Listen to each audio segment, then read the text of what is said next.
ఒక్కోసారి చిన్నపిల్లలు చేసే అల్లరి చాలా సరదాగా ఉంటుంది. వారు అమాయకంగా కోరే కోరికలు నవ్వు తెప్పిస్తూ ఉంటాయి. తాజాగా కేరళలోని ఓ అంగన్వాడీ సెంటర్లో ఇలాంటి సంఘటన జరిగింది. ఆ వివరాల్లోకి వెళ్తే, సాధారణంగా అంగన్వాడీ కేంద్రాల్లో ఉప్మా, కిచిడి, ఉడికించిన గుడ్డు వంటి వాటిని ఆహారంగా అందిస్తారు. దేశవ్యాప్తంగా దాదాపుగా ఇదే పద్ధతి. అయితే ఇటీవల ఓ అంగన్వాడీ సెంటర్లో ఓ చిన్నారి కోరిన కోరిక విని అక్కడ అంగన్వాడీ కార్యకర్తలు అవాక్కైపోయారట. తర్వాత తెగ నవ్వుకున్నారు.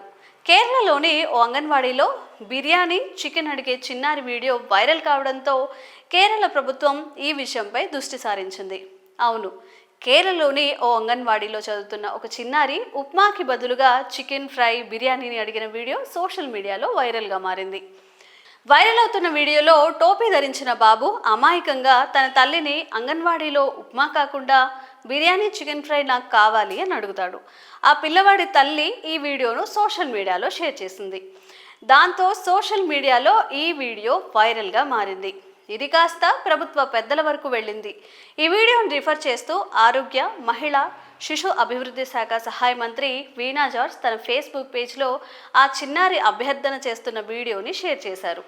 మంత్రి విడుదల చేసిన వీడియోకు క్యాప్షన్గా ఆ పిల్లవాడు అమాయకమైన అభ్యర్థన చేశాడు. అంగన్వాడీ మెనూను సవరిస్తామంటూ పేర్కొన్నారు. పిల్లలకు పోషకమైన ఆహారం అందేలా అంగన్వాడీల ద్వారా వివిధ రకాల ఆహారాలు అందిస్తారు. కేరళలో ప్రస్తుతం ప్రభుత్వ హయాంలో అంగన్వాడీల ద్వారా గుడ్లు, పాలు అందించే పథకం విజయవంతంగా అమలు చేస్తున్నారు. మహిళా, శిశు అభివృద్ధి శాఖ సమన్వయంతో స్థానిక సంస్థలు అంగన్వాడీలలో వివిధ రకాల ఆహారాన్ని అందిస్తాయి. చిన్నారి అభ్యర్థనను నెటిజన్లు కూడా సమర్థించారు. జైల్లో ఖైదీలకు అందించే ఆహారాన్ని తగ్గించి అంగన్వాడీల ద్వారా పిల్లలకు మెరుగైన ఆహారాన్ని అందించాలని కొందరు సూచించారు. ఏదేమైనా ఓ పిల్లాడి అమాయకమైన కోరిక ఇప్పుడు యావత్ దేశాన్ని ఆలోచనలో పడేలా చేసింది. మరి ఈ విషయంలో మీరేమంటారు? అంగన్వాడీ కేంద్రాల్లో పిల్లలకి చికెన్ పెట్టాలని మీరు మద్దతు తెలుపుతున్నారా? ఈ విషయంలో మీ అభిప్రాయాలను కామెంట్స్ రూపంలో తెలియజేయండి.